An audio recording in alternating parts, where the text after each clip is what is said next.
ஓ, என்னங்க இது தங்கம் விலை இந்த அளவுக்கு ஏறி போயிருக்கு? ஏன் தங்க ஏதாவது வாங்க போறியா என்ன? ஐயோ, அப்படி இல்ல. அதுக்குன்னு இப்படியா?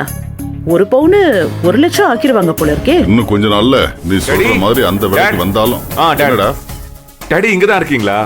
டாடி உங்ககிட்ட நான் ஒரு இம்பார்ட்டன்டான விஷயம் சொல்லணும். உட்காரு. நம்ம கம்பெனியோட அடுத்த கட்ட டெவலப்மெண்ட் சம்பந்தமா சில மீட்டிங்ஸ் எல்லாம் நான் அட்டென்ட் பண்ண வேண்டியிருக்கு. அதுக்காக நான் தொடர்ந்து வெளியூருக்குலாம் போகணும் டாடி. சோ நந்தினிக்கு சைனிங் அத்தாரிட்டி மட்டும் இல்லாம என்னோட கம்ப்ளீட் ஃபார்மாலிட்டி அவளுக்கு கைமாத்தி விடலான்னு நான் முடிவு பண்ணிட்டேன்.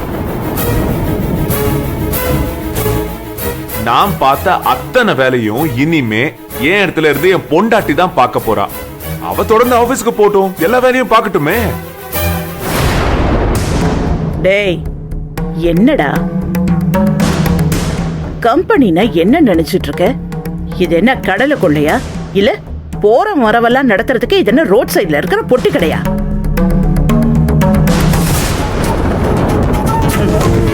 சென்னையிலேயே டாப் 10 கம்பெனிஸ்ல நாமளும் ஒருத்தங்க. மாசம் மாசம் crore கணக்குல டர்ன் ஓவர் பண்ணிட்டு இருக்கோம். அப்படிப்பட்ட கம்பெனில அவளுக்கு அந்த சைனிங் அத்தாரிட்டியை கொடுத்ததே தப்பு. இதுல மொத்த பொறுப்பையும் அவ கையில தூக்கி கொடுக்க போறானா? என்னடா கம்பெனினா உனக்கு என்ன விளையாட்டா தெரியுதா? டாடி, எதுக்கு இந்த தாய்க்குள்ள இவ்ளோ டென்ஷன் ஆகுறாங்க? கம்பெனியை டெவலப் பண்ணணுங்கிற அவங்களோட எண்ணத்தை விட அந்த எண்ணம் எனக்கு அதிகமாவே இருக்கு.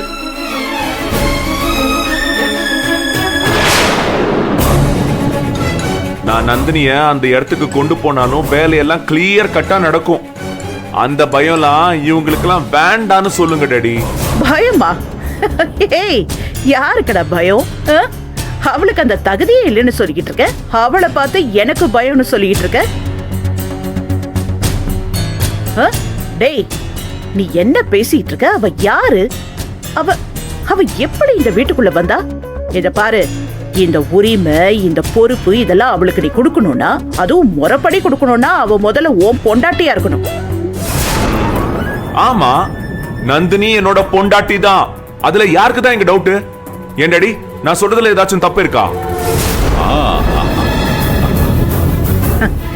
கோயில்ல உண்டை கட்டி சாப்பாட்டை தூக்கி வீசும்போது ஏதோ ஒரு கையில போய் விழுமா. அந்த மாதிரி யார் கழுத்துலயோ விழ வேண்டிய தாலி அவ கழுத்துல விழுந்திருக்கு. அதுக்காக அது தாலி ஆயிடுமா? டேய், கல்யாணம்னா என்னன்னு தெரியுமா? அது எவ்வளவு பெரிய விஷயம்னு தெரியுமா? கூட்டத்துல கழுத்துல தாலி விழுந்துட்டா அவ உன் பொண்டாட்டி ஆயிடுவாளா இல்ல இந்த வீட்டு மருமகள் ஆயிடுவாளா? கிடையவே கிடையாது. அதுக்கு என்னைக்கா இருந்தாலும் நான் ஒத்துக்கவே மாட்டேன். இந்த வீட்டை பொறுத்த வரைக்கும் அவ வெறும் வேலைக்காரி தான். டாடி, போதும்னு சொல்லுங்க. என் பொண்டாட்டியை பத்தி தப்பா பேசுறத நிப்பாட்ட சொல்லுங்க. அப்புறம் அவ்வளவுதான். அவ்வளவுதானா? என்னடா, என்ன மிரட்டுறியா? என்ன பண்ணுவ? இல்ல என்ன பண்ணுவ சொல்லு. ஒன்னும் பண்ண மாட்டேன். எனக்கும் நந்தினிக்கும் நடந்த கல்யாணத்தை முறைப்படியா ரெஜிஸ்டர் பண்ணி அந்த சர்டிபிகேட்டை உடனே ஃப்ரேம் பண்ணி கொண்டு வந்து நடு வீட்டுல எல்லாருக்கும் தெரியற மாதிரி வைப்பேன். பாக்குறதுக்கு அப்படியே குழு குழுன்னு இருக்கும்ல. டேய், எதுக்கிட்ட தேவையில்லாம எதையோ பேசிட்டு இருக்க? டாடி, அவங்க அப்படி பண்ணா நான் இப்படிதான் டாடி பண்ணுவேன். பண்ணு, என்ன வேணுமோ பண்ணு. இப்ப என்ன? நீ எல்லாம் ஒரு ஆளு. டேய் சூர்யா, டாட், நீ எதுக்குடா ரிஜிஸ்டர் மேரேஜ் அது இதுன்னு வாய விடுற? தெரிஞ்சு போச்சுன்னா என்ன பண்றது?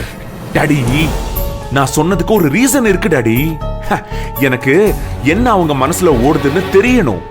பாத்தீங்கல்ல, நான் சொன்ன அடுத்த நிமிஷமே கரெக்டான பாயிண்ட எப்படி பிடிக்கிறாங்கன்னு. நந்தினி என் பொண்டாட்டியே இல்லையா? அங்க சுத்தி இங்க சுத்தி அவங்க இங்க தான் வருவாங்கன்னு எனக்கு நல்லாவே தெரியும் டாடி. சோ நாம நினைச்சதா அதே வேகத்துல பண்ணிடுவோம் டாடி. ஒன்னும் இல்ல, எனக்கும் நந்தினிக்கும் நடந்த கல்யாணத்தை ரொம்ப சீக்கிரமா ரெஜிஸ்டர் பண்ணி கடகடன் வேலையை முடிச்சிடலாம். டேய், அதெல்லாம் கண்டிப்பா பண்ணலாம்டா. நீ தேவையில்லாம வார்த்தை விடாம கவனமா பேச.